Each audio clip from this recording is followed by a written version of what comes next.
Are you worried about Mike Mbuvi Sonko entering into Mombasa's race?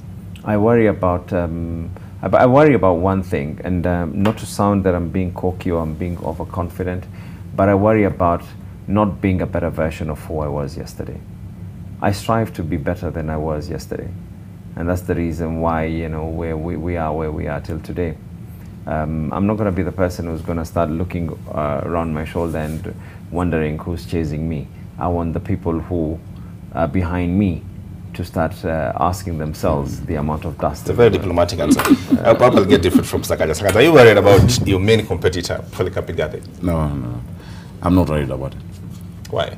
Why would I be worried about it? He's not a worthy competitor, that's what you're saying? He's a worthy competitor, but why be worried about worth?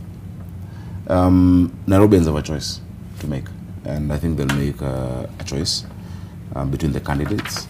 I love discussing ideas. I don't discuss individuals. Exactly. Nairobians know both of us. They know who has been there, who has been resilient, who has stuck it through the times.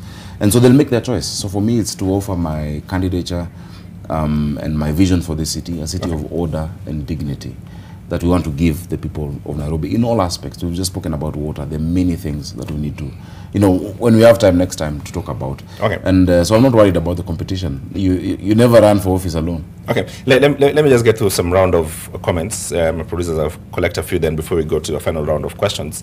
Okay. Question first for Abdul Somad, has been the chairman of Public Investment Committee, and they did approve on COVID-19 millionaires, the scandal that has no single arrests. What is the problem from where he sits? Let me get that, then I'll get the next for the spins for Sakaja. My role, and I think we did a very, very beautiful job. I mean, there was nothing about anything being hidden. Every single person, the media was able to access everything. We did our report. The role of Parliament is to actually do it. Then there's what is called the executive. We recommended who are the people who should actually be charged, who are the people who are not fit to hold office. We recommended as well using legal means by getting, you see, at the end of the day as well, you just don't arrest people, and after arrest, does it mean that the millions get lost, the billions? Yeah. We even recommended how this country can be able to save up to 4 billion with calculations, showcasing everything else. Who stole our money? The report is inclusive of about 100 and something companies. Whether the word that we're going to use is still, I think where the problem that came in is the management. I don't want to get, well, it's a report that has already been tabled, so I can actually discuss it. It's a public document. It's a public document. But the problem that actually came in is the management of KEMSA had no prior information, like what is the amount of goods that they will need. Now, you can understand if they're just going to buy a small quantity, but the problem that came in is they started continuously buying and buying and buying, and they created this this euphoria and this feeling that there was going to be death and sorrow all over, so we have to buy these things. And the worst part of it all is every time they were buying them, they were not being used. Because counties were not buying these items. Okay, let me get to the next round of questions on your screen right now. Do you have a question, comment from Sakaja?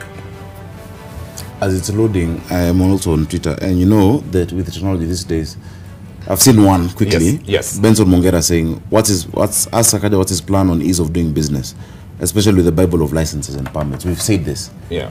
In Nairobi, when you go to a business, you find 10 licenses. 6 licenses, depending on what they do. What's your promise to fix There's going to be 1 license. All these other statutory bodies that require you to pay something will come to the county government. National as well? All of them will work with the national government. Okay. To have 1 license per business. Okay. Because today you come, someone tells you, oh, you didn't pay the fire license, 4,500 for a certificate. Yes. As if the certificate will stop the fire, not an extinguisher. And then health license, and then food. No, it's going to be 1 license. You can't have a frame at the door of your building. Okay. You know, with all this, it's going to be 1 license in Nairobi. Okay, let's get to the comments, and then to give you opportunity so that you can respond to all of them at once. Maggie from the Twins Youth Group, kindly tell Mheshimiwa Somad that we need him to focus on and invest in the education and health sectors. His manifestos are real bright and good. I'm from Mombasa. That sounds like your supporter, by the way.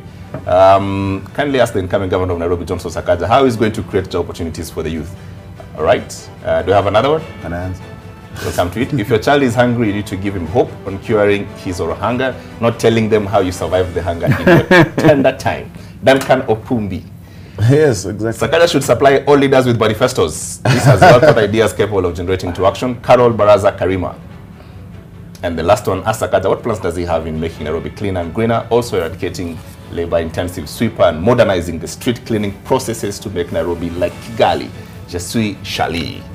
All right, yeah, that's your comment. So let's pick up from, whatever it is. Sakaja, let's start with you with, all the questions about opportunities first, quickly. Opportunities. When we talk about a city of opportunities, we spoke about order and dignity. When you have order and dignity, then it creates hope that, life can change. Government does not create jobs.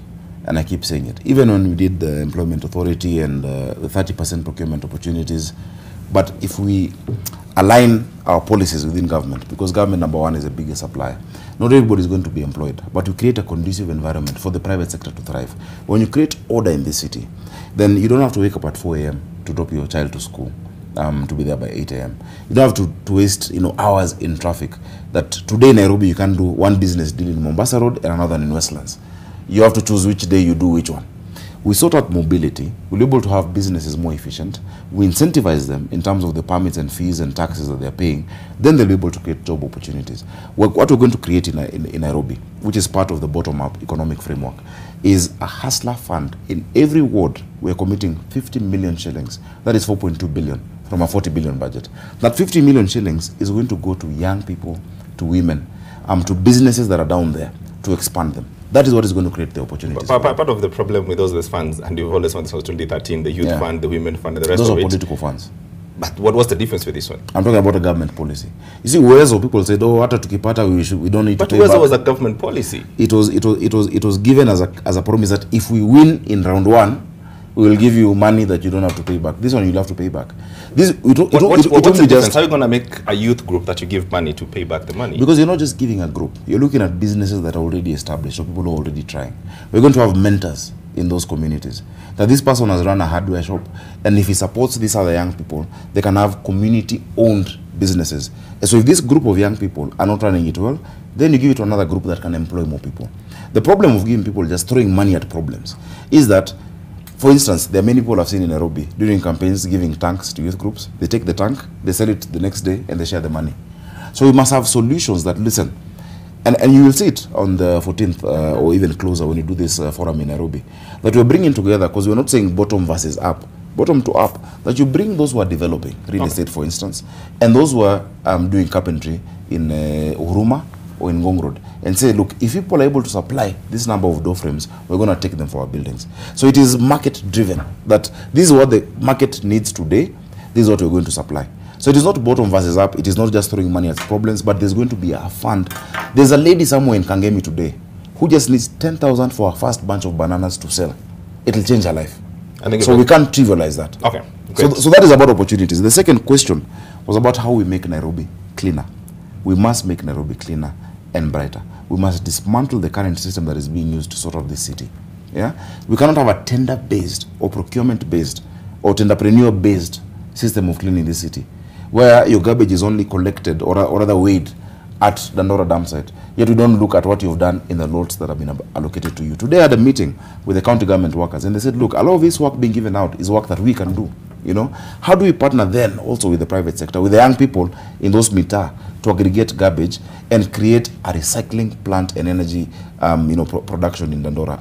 I'm happy I was in AIPC Dandora 2-3 weeks ago, and the MP and all those members said that for once we are ready to actually have this recycling plant done. The problem has been political goodwill. That the previous regimes, when this is offered, they say, okay, what is in there for us? We opened a basketball court in Korogosho with Masai Ujiri, Toronto Raptors president. And later he was like, how do you open a court and these people are inhaling fumes? There's a whole section in Igathe just for Dandora people because of those fumes. He took me to Toronto and I saw their garbage dump, the lot, bigger than Nairobi's and Mombasa. You will not see a single fly. You will not smell a whiff of garbage. Why? They're recycling it.